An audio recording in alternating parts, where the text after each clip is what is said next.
tout le monde, donc aujourd'hui on se retrouve pour une vidéo, enfin je vous emmène avec moi tout simplement pour vous présenter le matériel que j'utilise en tant qu'apprenti, donc c'est-à-dire que je l'utilise que sur Fospo. Il y a du matériel qu'on va pouvoir réutiliser, utiliser sur de la vraie peau, mais là je vous présente ce que j'utilise en tant qu'apprentie tatoueuse. Faut savoir que j'apprends en autodidacte. Je me parle beaucoup avec des professionnels aussi, donc ils ont pu me conseiller sur mes choix. Puis j'ai fait la formation hygiène et salubrité, ce qui m'a permis aussi de découvrir d'autres consommables que je pouvais utiliser et chez qui je pouvais me fournir. Et tout ça, bien sûr, je vous remets en barre d'infos sur les différents sites sur lesquels je me fournis, les fournisseurs, les grands fournisseurs de matériel de tatouage, mais aussi tout ce qui est médical. Donc on commence. Après avoir dessiné son dessin, l'avoir imprimé sur du papier, donc à l'imprimante, on a ce papier là, donc notre petit dessin. Et dans un premier temps, on va utiliser le papier carbone. Donc c'est ce qui va nous permettre de faire le stencil qu'on va mettre sur la fausse peau ou la vraie peau. Donc le papier carbone, moi j'utilise celui qui est en 3 épaisseurs pour dessiner à la main. Après, on peut faire appel au thermocopieur, mais personnellement, je commence avec ça. Parce que c'est ce qui revenait le moins cher. Par exemple, là, je dois avoir 10 ou 20 feuilles. Je crois que j'en ai pour 15 euros. Et c'est de la marque Spirit. Je me fournis sur différents sites aussi, je ne vous l'ai pas dit, mais je vous remettrai les infos après. Ça, je l'ai acheté sur Killer Ink. Mais on peut retrouver sur ITC et il y a Freddy Mix Tattoo aussi. Donc pour revenir à ce que je disais, donc on a le papier carbone qui est en 3 épaisseurs. Donc la première c'est la couche transparente. On a la couche de protection qu'on va enlever. Et donc là on va prendre notre dessin qu'on va placer en dessous. Attendez, parce que là je pense que vous voyez pas ce que je dis. Et en gros, on va pouvoir le décalquer. Et quand on va le décalquer, comme là j'ai pu le faire sur les autres, donc je conseille vraiment de le faire avec soit un crétarium où vous appuyez bien, le trait sera bien fin, ça va bien s'imprégner sur le papier. Soit vous utilisez un stylo bic, comme j'ai pu le faire là, mais les traits vont être un peu plus gros. Mais il faut vraiment que ça marque bien, ce que je vais vous montrer après. Donc après, une fois qu'on l'a décalqué, ça apparaît sur le dos du dessin. Et c'est ce qui va nous permettre de l'appliquer sur la fausse peau ou sur la vraie peau. Donc voilà de base ce qu'on utilise pour tatouer. Après on peut utiliser des crayons chirurgicaux si je ne me trompe pas. On va pouvoir dessiner sur la peau aussi. Pour ça il y a plusieurs façons de le faire. Mais le stencil de base, de toute façon pour débuter je pense que tout le monde passe par là. Ça se fait avec du papier carbone ou un thermocopieur. Continuer une fois qu'on a fait le stencil. Donc notre stencil c'est celui-là.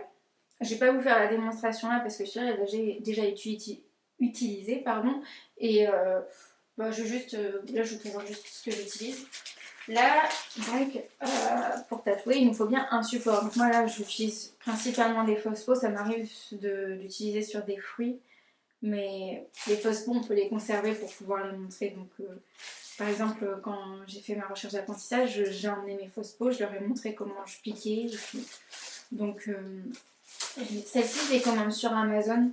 Je crois que j'en ai eu 10 pour 15 euros. Donc, elles sont pas très chères. Honnêtement, c'est pas les meilleures, mais c'est très bien pour manipuler sa machine. Enfin, moi, j'utilise pour ça, pour faire les différentes techniques de tatouage et pour voir la différence entre les aiguilles, ce que ça va apporter. Donc les fausses peaux, une fois qu'on a sa fausse peau, on la prépare. Moi je donne souvent un petit coup parce que des fois elles sont un peu grasses. Et ensuite, pour appliquer le stencil, on utilise une crème de transfert. Donc ce qui va permettre de maintenir le stencil sur la fausse peau ou sur la vraie peau. Ça s'utilise sur les deux. Je crois qu'il y en a qui utilisent de l'eau. Je ne veux pas trop m'avancer, ça se trouve je me trompe. Mais voilà. Donc la marque Spirit aussi. Donc on en applique une couche sur la fausse peau, mais fine couche, hein, il n'y en a pas besoin d'en mettre 3 tonnes, sinon ça bave dans tous les sens. Et on applique tout simplement, après le produit appliqué, on dépose le stencil qu'on va appuyer avec un sopalin. Il ne faut vraiment pas qu'il bouge, sinon ça va faire votre dessin tout flou. Mais voilà, et puis après il n'y a plus qu'à piquer. Enfin, il n'y a plus qu'à piquer entre guillemets. Après la fausse peau, moi avant de commencer à tatouer sur la fausse peau, j'attends minimum une demi-journée parce que c'est pas comme sur de la vraie peau et ça va baver si c'est pas parfaitement sec et le stencil va s'effacer malgré le fait d'utiliser une crème à transfert. Donc voilà. Ensuite, pour continuer à tatouer, ah oui, donc la vaseline, je pense que ça vous le savez, il y a différentes possibilités. Il y en a qui n'utilisent pas de la vaseline, il y en a qui utilisent de la crème spéciale, notamment sur vraie peau. Après, il y a de l'huile de bébé aussi qu'on peut utiliser, ou même de l'huile de tournesol. Enfin, il y a plein d'huiles différentes qui va permettre de vraiment nettoyer la fausse peau parce que c'est dur à nettoyer, ça tâche vraiment. Donc là, vous pouvez voir qu'il y a plein d'encre. Hein. Je n'utilise pas sur de la vraie peau celle-ci. Mais toujours en appliquer, ça va permettre aussi de, rien que d'enfoncer l'aiguille sur la fausse peau, ça va, l'encre ne va pas se disperser, elle va rester sur la vaseline et ça va éviter de l'attacher. Donc j'en applique toujours avant de commencer à tatouer, donc j'utilise mes petites spatules, comme ça. Celles-ci elles sont pas stériles parce que bah, comme c'est pour m'entraîner, il n'y a pas forcément de matériel stérile là, à part mes aiguilles. Mais pour ça coûte pas cher, hein, vous trouvez ça dans n'importe quel magasin. Petite astuce, moi je les prends au rayon bricolage pour les enfants parce que, enfin voilà, ça coûte moins cher. Pour tatouer sur la fausse peau, j'utilise une serviette. Bon, là, vous pouvez voir, elle est vraiment tachée, mais en fait, ça va éviter d'abîmer votre machine à trop forcer sur les voltages et ça sera plus mou que sur, par exemple, une table ou un bureau. Et il y aura plus la sensation de vraie peau. Et aussi, bah, comme je l'ai dit, surtout, ça n'abîme pas la machine. Après, pour continuer, bah, y a les godets à utiliser, indispensables. Soit vous pouvez avoir un repose godet, mais moi enfin, j'ai acheté un repose godet, mais je le trouve pas forcément utile parce qu'en plus faut le désinfecter et tout, et c'est pas pratique parce qu'il faut le filmer après. Parce que c'est en inox et ça se tâche facilement, enfin il y a des traces de gras de la vaseline et c'est un peu relou entre guillemets. Du coup j'utilise tout simplement une petite spatule avec de la vaseline que je mets dessus. En plus, c'est bien pour manipuler. Enfin, faut que vous testiez, vous verrez, vous trouverez votre propre technique au fur et à mesure. Il n'y a pas de meilleure façon de faire, c'est chacun qui va découvrir la meilleure technique qui lui va. Ensuite, il y a les encres. Celles-ci ne sont pas conformes à la réglementation là, depuis 2022. C'est des anciennes que j'utilise seulement pour m'entraîner. Donc voilà, c'est du noir. Noir pour les lignes et pour le remplissage. Bon, après, sur la fausse peau, on voit pas trop la différence. Mais bon, j'ai voulu tester les deux, donc voilà. Ensuite, pendant ma séance de tatouage, qu'est-ce que je peux avoir d'autre d'utile? Bah, j'ai mon petit mélange d'eau et de green soap. Ça va me permettre de nettoyer un peu la fausse peau au fur et à mesure. Mais bon, le mieux, c'est la vaseline quand même. En fait, j'essaye de tout faire comme si j'étais sur la vraie peau pour prendre les habitudes. Mais franchement, c'est juste pour prendre les habitudes, hein. Vous n'êtes pas obligé de faire comme ça. Vous pouvez prendre juste de l'eau toute simple, ça marche aussi bien. Et c'est surtout que ça, c'est pas vraiment autorisé quand on tatoue, je crois, sur de la vraie peau, question hygiène. Ou sinon, il faut le filmer, il faut changer l'eau à chaque fois. Et il ne faut pas utiliser de l'eau de robinet, là c'est de l'eau du robinet. Il faut utiliser du sérum physiologique, bouteille unique pour chaque personne. On retrouve dans ce format-là. 50 ml, j'avais oublié. Voilà, donc ça, usage unique et comme ça, c'est stérile. Bon, celle-ci, elle est ouverte parce que j'ai utilisé pour m'entraîner hier. Voilà à peu près le matériel. Ah si, il y a ça. Donc ça, c'est pour effacer le stencil quand on se trompe de placement. Je l'ai jamais utilisé sur fausse peau, que sur vraie peau. Bon, en gros, c'est du dissolvant, hein, comme le dissolvant pour le vernis à ongles, ça fonctionne pareil parce que c'est très embêtant. Quand on place ça au mauvais endroit pour nettoyer avec de l'eau et du savon, c'est impossible. Du coup, aussi, il faut tatouer avec des gants. C'est pas obligatoire d'avoir des gants stériles enfin, dans une séance de tatouage, tout simplement. Là, c'est des gants en nitrile. C'est une ancienne boîte que j'utilise pour mes entraînements, mais sinon, comme je m'entraîne, j'utilise des gants moins chers en latex et transparent. Enfin, le coût est différent, hein. La boîte, là, je crois qu'elle m'a coûté 20 € et il y en a 100. Et les gants en latex, j'ai dû payer 3 € la boîte. Après, c'est sur un site médical, c'est Robé Médical. Je vous mettrai en barre d'infos aussi. Comme ça, vous pourrez vous fournir dessus. Qu'est-ce qu'il y a d'autre? Mes aiguilles, bon là elles sont pas stériles parce que comme quand je m'entraîne sur Fospo, je réutilise les mêmes parce que c'est des cartouches comme j'ai un pen et j'en ai plein. Mais celle que j'utilise le plus, c'est la marque de chez Killer Ink pour 20 aiguilles. Je crois que je paye entre 15 et 20 €. Ça dépend les types d'aiguilles. Je crois que ça monte un peu plus. Je crois que j'ai vu des boîtes à 25 aussi. 25 €. Voilà. En fait, au niveau de la fourchette des prix, c'est dur à vous dire à peu près combien j'ai mis dedans.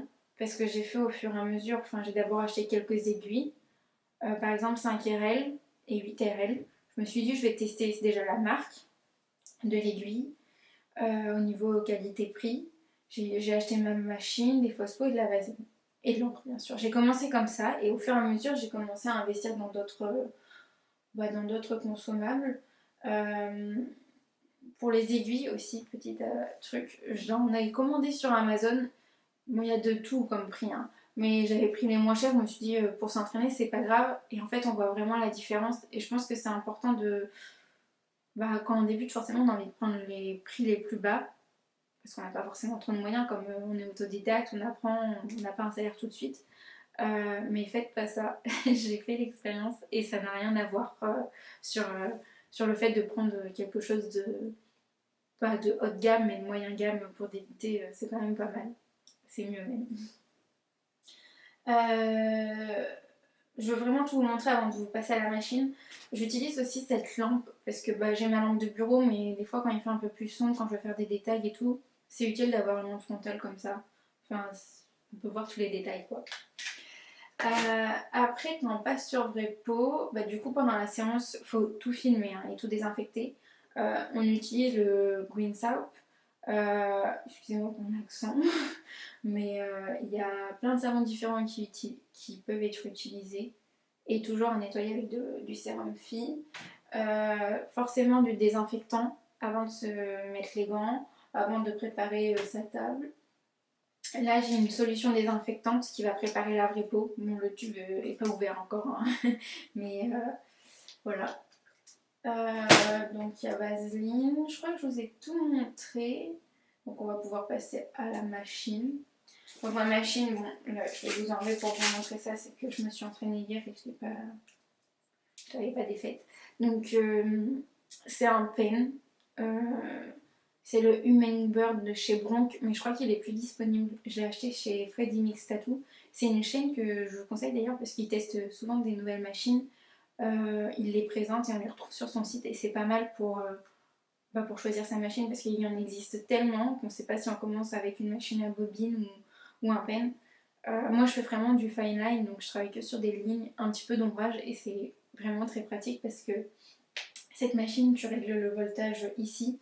Voilà, tu as ton voltage, tu as le pourcentage et tu as le nombre de minutes que tu passes à faire un tatouage. Et ça, c'est utile parce que forcément, au début, tu vas mettre beaucoup de temps, tu vas prendre ton temps. Et au fur et à mesure, en fait, ça devient naturel. Et du coup, moi, je m'en suis rendu compte il y a pas longtemps. Je me suis dit, waouh, avant, j'y passais une après-midi entière. Et là, j'y passe 2 heures sur un truc. Enfin, ça reste 2 heures, mais ça n'a rien à voir avec mes débuts. Ça va, à force de s'entraîner, en fait, ça va venir tout seul.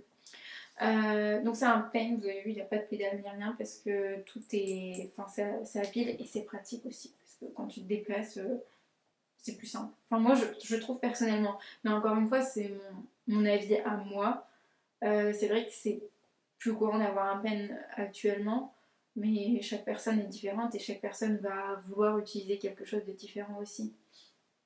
Donc pour le prix de ma machine, je l'ai payé 350 je crois, sur Freddy Mix Tattoo du coup, mais on peut trouver des prix plus bas. J'ai pas voulu passer par un kit débutant. Souvent on me demande mais t'es passé par un kit débutant? Non.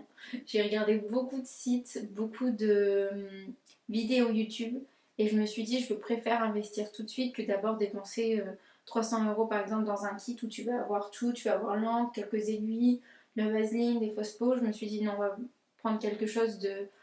Bon, il y a des machines qui vont jusqu'à 1000 € voire plus, hein. Je me suis dit non, on va pas aller là. Enfin déjà le manque de moyens, mais... voilà, j'ai préféré passer par une machine qui peut être utilisée après quand tu deviens professionnel aussi. Donc je vais éteindre. Voilà, là je l'ai allumé. Du coup, oui, c'est pas des aiguilles comme sur les machines traditionnelles, c'est des cartouches. Voilà, après bah, j'ai mes petites gaines. Elles sont pas assez grandes parce que j'ai pris les moins chères, ce qui était encore une mauvaise idée. Et j'avais pas regardé la taille. Je pensais que ce serait assez grand. Mais du coup, ça va me permettre d'éviter de tâcher par exemple mes boutons qui sont là. Et avec. Ça va éviter de la rendre toute grasse aussi parce qu'avec la vaseline. Voilà, j'utilise mon petit Straps, je crois qu'on appelle ça comme ça. Bah, ça évite que ça glisse des mains. Parce que quand t'as ça dessus, le plastique, forcément ça glisse. Voilà, qu'est-ce que je peux vous montrer d'autre? Bah, je vais vous montrer un truc aussi parce que quand j'ai commencé, je me suis dit non, c'est pas possible, c'est pas comme ça qu'on fait. Alors, mon aiguille, ma cartouche qui est posée.